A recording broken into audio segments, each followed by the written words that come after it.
Okay, great. Well, good morning. First of all, thank you very much indeed, Benny, for the invitation to participate in this event. This is the first one that I was going to attend, and I was so much looking forward to it. And then this terrible thing struck me for the first time in the 2 years of the pandemic, and I was unable to make it. So I'm really sorry not to be present in person, but I'm extremely grateful to you for having invited me. And I'd like to just take the opportunity of wishing you all the best, and I very much hope that we'll have the opportunity of getting together soon to be able to make up for this. And I'm also very grateful to Amir Licht for agreeing to discuss this paper. So what the paper is about is this question of what is wrong with corporate law, and what is the purpose of law and the law of purpose. The conventional view about the nature of corporate law is that it's about the fiduciary duties of directors, of loyalty and care to the company and its shareholders. And it's often expressed in terms of that duty of loyalty and care being to promote the success of the company for the benefit of its shareholders. And over the last few years, it's been expressed in terms of a notion of what is termed enlightened shareholder value. And that is to say that the directors, in promoting the success of the company for the benefit of its shareholders, should do so with a long-term view of that success, and in the process promote the interests of their stakeholders. Now, this is not a prescriptive or a restrictive nature of what the company does. It's permissive. It allows companies basically to determine whatever purpose they think appropriate in terms of promoting the success for the benefit of its shareholders. And indeed, attempts that were made originally around the time of freedom of incorporation in the middle of the 19th century in the UK and a bit earlier in the US, around those times, there were attempts to introduce what were termed object clauses, which set down a requirement for companies to specify their purposes. And associated with that was what is termed an ultra-virens condition, by which if they veered away from that, then the company was deemed to be acting outside of its authority. Now that failed completely for really three reasons. First of all, the liability it imposed on directors, which directors didn't like. Secondly, because of the restrictions on corporate activities that it imposed.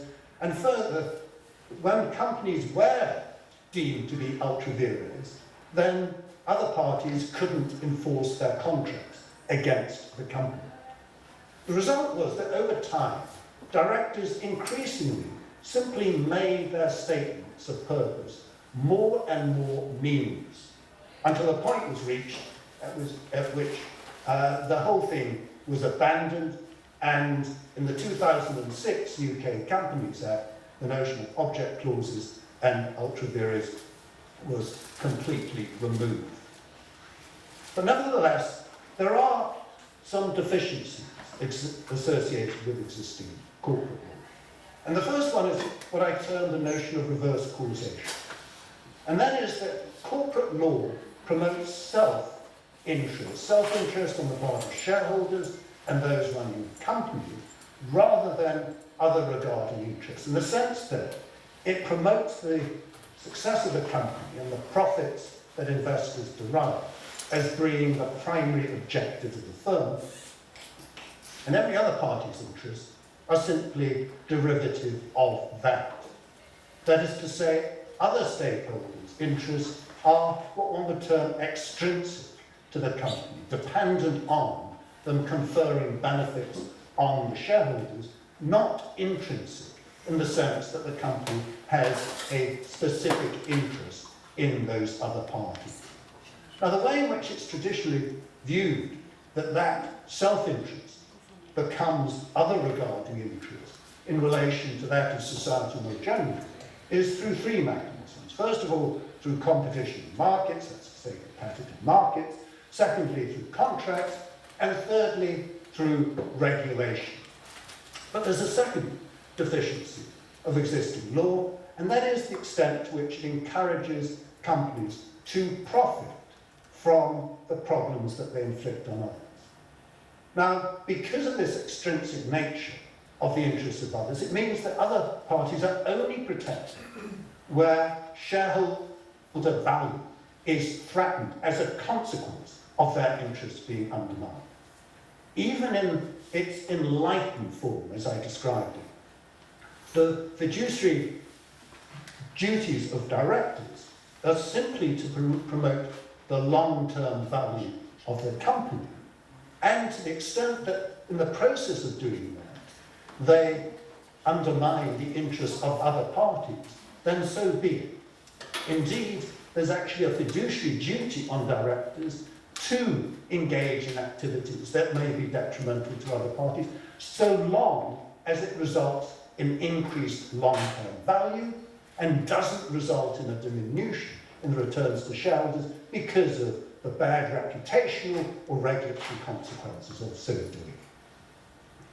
Now, this notion of profiting at the expense of others remains, even if one substitutes, as some people have recently suggested, the notion of shareholder welfare for shareholder wealth. It simply means that instead of thinking about it in terms of increasing the profits or the wealth of shareholders, that it's only when the effect of undermining the interests of other stakeholders diminishes shareholder welfare that the company should take account of those other parties' interests.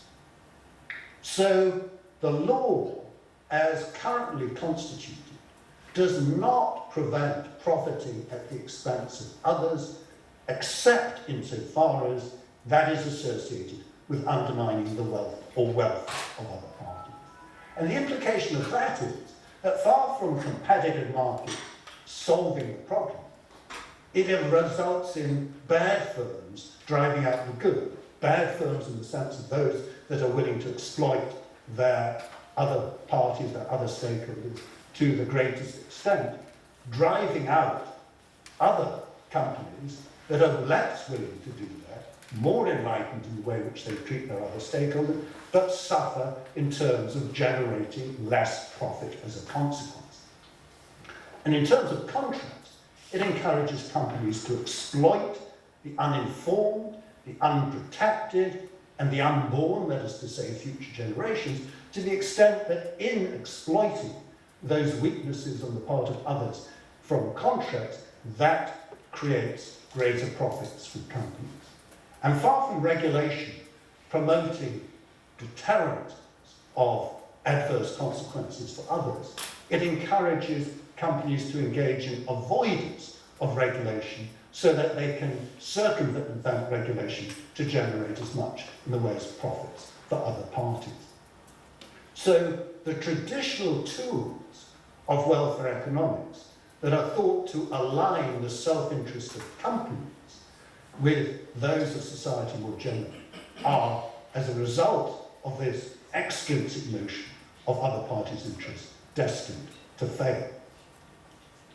Now, what is required to address this is to start from the beginning and really posing the question, what is it that we would like companies to do? And how then would we like corporate law to promote what we want companies to do? And I'd suggest that what we want companies to do is to solve problems.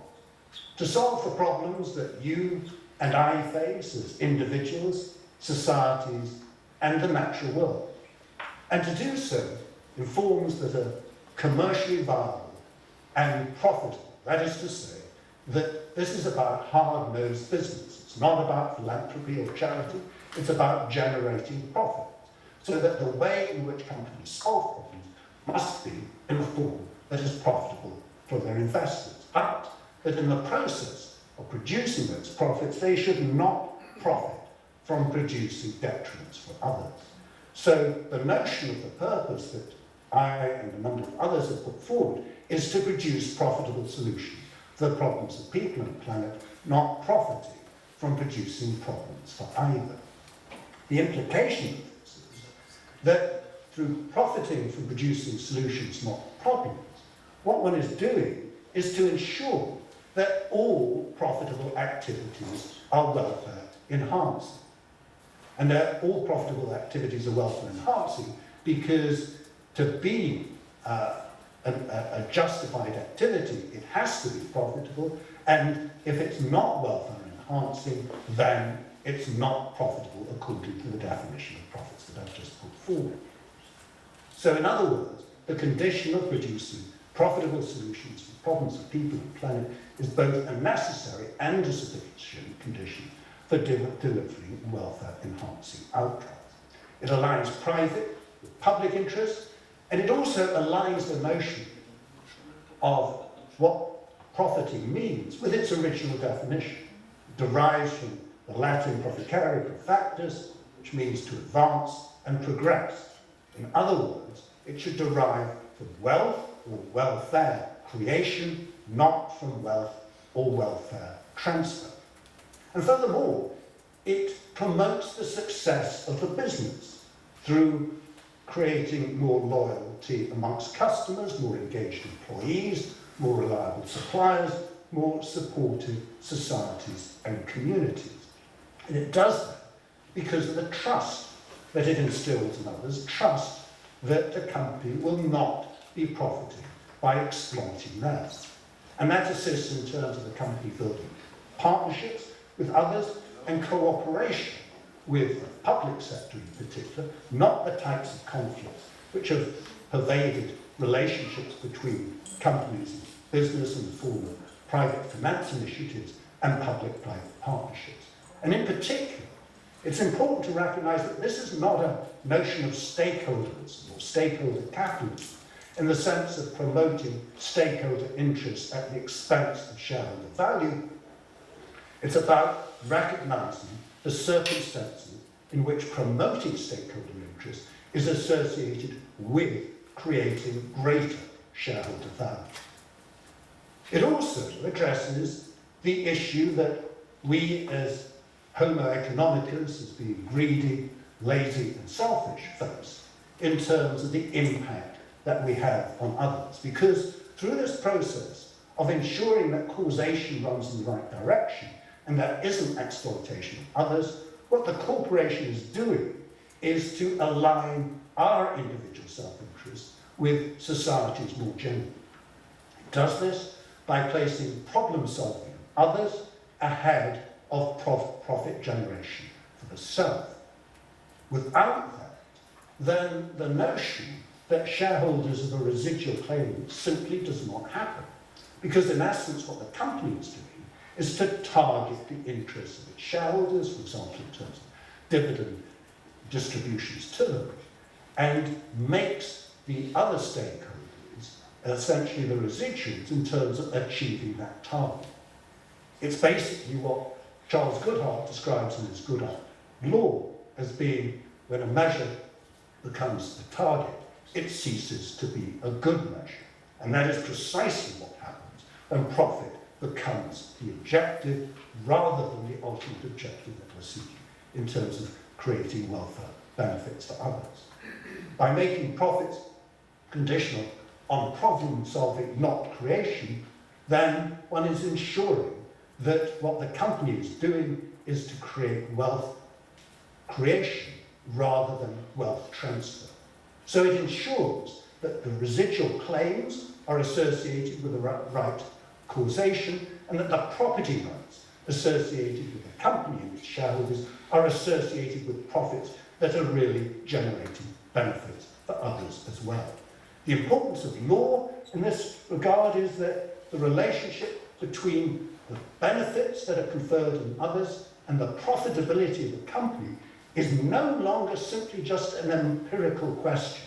It's not a matter of is it the case or when is it the case that there is a positive increase in profits or shareholder returns from creating greater social benefits. It becomes definition rather than empirical. The causation runs from problem solving to profit, and self-interest is derivative of other regarding interests, not the converse.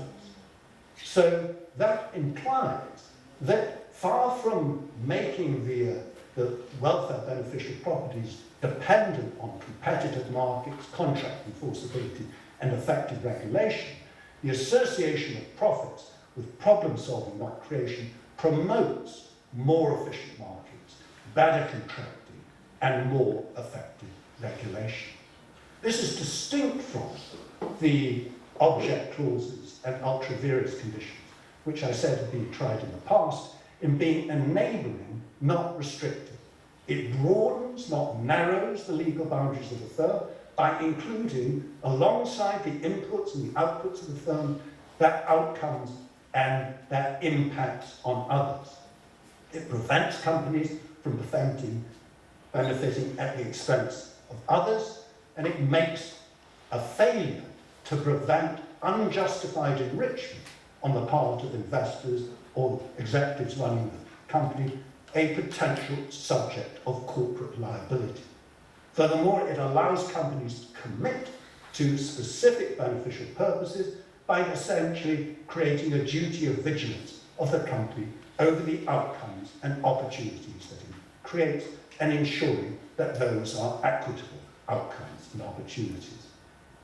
So it essentially protects companies from external interventions that impose detriment on others, for example, from the market for corporate control in the form of hostile takeovers or hedge fund activism that might benefit shareholders at the expense of other stakeholders by making the obligation of supporting those stakeholders the obligation of the new owners as well as the existing owners and directors.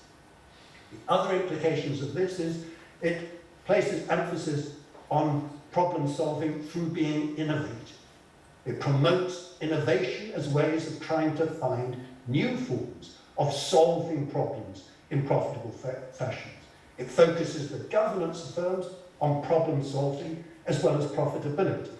And critically, by aligning profits with welfare benefits, it still means that accountability remains with shareholders.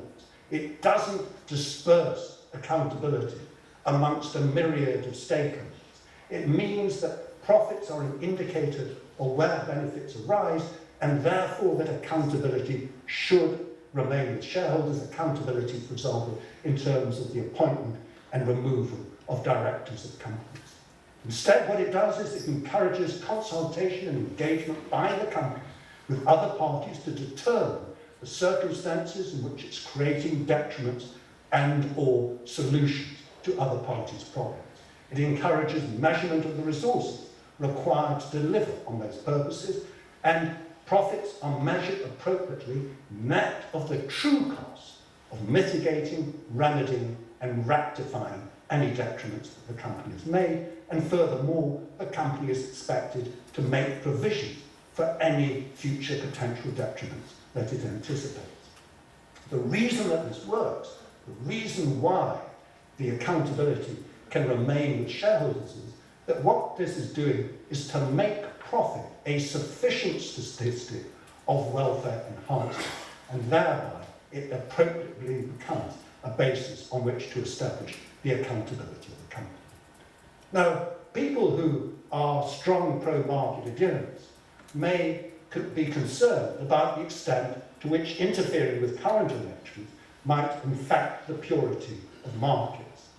But on the contrary, as we know, markets are value-laden rather than value-free. Value-laden from the fact that they are imperfect and incomplete, and as a consequence there are externalities which introduce a variety of value complex decisions that have to be taken. What this is doing is to internalise those externalities. It's encouraging companies to internalise those externalities by providing for the costs associated with remedying and rectifying any detriments causes. and it thereby reduces the degree to which regulation is required to correct market failures, and as a consequence, the more pro-social nature of value creation allows the company to use still more high-powered incentives to align interests with those of their shareholders. On the other side of the coin, anti-market adherents may be concerned that this is simply a sop to deflect political interventions that might be tough on companies. But as we appreciate, political processes are not functioning well.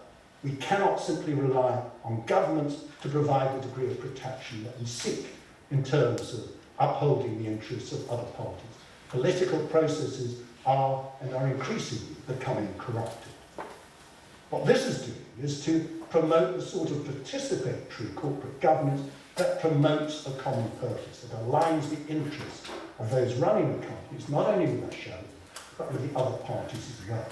And that alignment of private incentive with public benefit strengthens not just the market processes and the way in which companies are run, but also our political processes, and diminishes the extent to which serious strains are imposed on the democratic process from the need to rectify the types of adverse conduct that we're currently observing from business activities.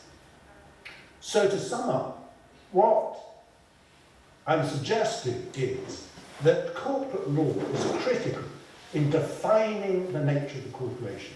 The corporation is a product of the law, and by being the product of the law, we can essentially determine the nature of the entity that we are creating. It was originally conceived under Roman law 2,000 years ago as being a very public entity, and over time it has fused into a private one that originally took the form of being a licensed or chartered institution, chartered by monarch or by state, until freedom of incorporation freed the corporation to become what it is today, this self-regarding entity, self-regarding of its own success and profit, constrained by the operation of competition, contracts, and regulation. What we should have done was to have created an other-regarding entity, other-regarding in the sense of solving problems, others with profits being derivative of, that is to say, caused by, the creation of the prosperity that it gives rise to, not from the problems it creates. And ownership, governance, measurement, markets, contracts, and regulation should have been aligned to promote those corporate purposes and align them with the common purposes of other parties. The failure to do this has been a cause of serious political, economic, and environmental instability that we've encountered over the last few years. And now you might say that, is this really realistic, or is it simply idealistic? And I'd say not only is it realistic, it's actually happening. It's happening in spades at the moment. We're observing the emergence of new forms of corporate law that are doing exactly what I'm putting forward in many manifestations around the world. For example, the Public Benefit Corporation, which is now present in some nearly 40 states in the United States, and also has been adopted in Italy, the form of the Société en Mission in France, and proposals regarding steward ownership legislation in Germany. It's reflected in the new corporate governance code, the soft law, as well as in hard law, that have been implemented in the UK and recently in Denmark, which put purpose at the heart of the new corporate governance codes, and also, in the case of the UK, in relation to the stewardship codes for institutional investors. It's the basis of EU regulation, so that the EU taxonomy, the Corporate Sustainability Due Diligence Directive, the Corporate Sustainability Reporting Directive, the Sustainable Finance Disclosure Regulation, all of those are basically putting in place rules that align the interests of companies more generally with those of other stakeholders, in particular in relation to the environment and society. And at an international level, we're observing the emergence of international standards, for example, by the International Financial Reporting Standards Foundation, in creating a new international sustainability standards board, which will set the basis for accounting that will do exactly what I'm talking about in terms of aligning the notion of profits with interests of society and the environment more generally. And what we're currently observing is basically the end of ESG as we currently know it, because ESG is a good illustration of precisely the sorts of failures that I was just describing. Namely, it's the enlightened shareholder value approach's way of trying to introduce broader social interests through requiring reporting on environmental and social standards. But by failing to align the notion of what a profit is with creating benefits for others, all that has happened is precisely what we've observed. Basically, there have been a series of what, in the case of Deutsche Bank, for example, some regard as being fraudulent activity in terms of the way in which ESG criteria are being used and ESG products are being marketed. More generally, it reflects the extent to which, through failure to align interests with broader objectives, then the types of regulation and contracts that emerge simply are ones that get exploited in terms of the uninformed, the unprotected, and the unborn. And let me just quickly illustrate this in relation to the application of the notion of what a profit is in regard to one particular sector, namely the pharmaceutical sector. Because the notion of earning a profit can vary from anything that is associated with profit maximization granted to companies, pharmaceutical companies' innovations, which give them a patent that essentially allows them to derive monopoly profits over an extended period of time. Below that, one can think of profit as being the requirement to cover the operating costs and the cost of equity capital in relation to the total research and development expenditures that are involved in developing a new pharmaceutical product.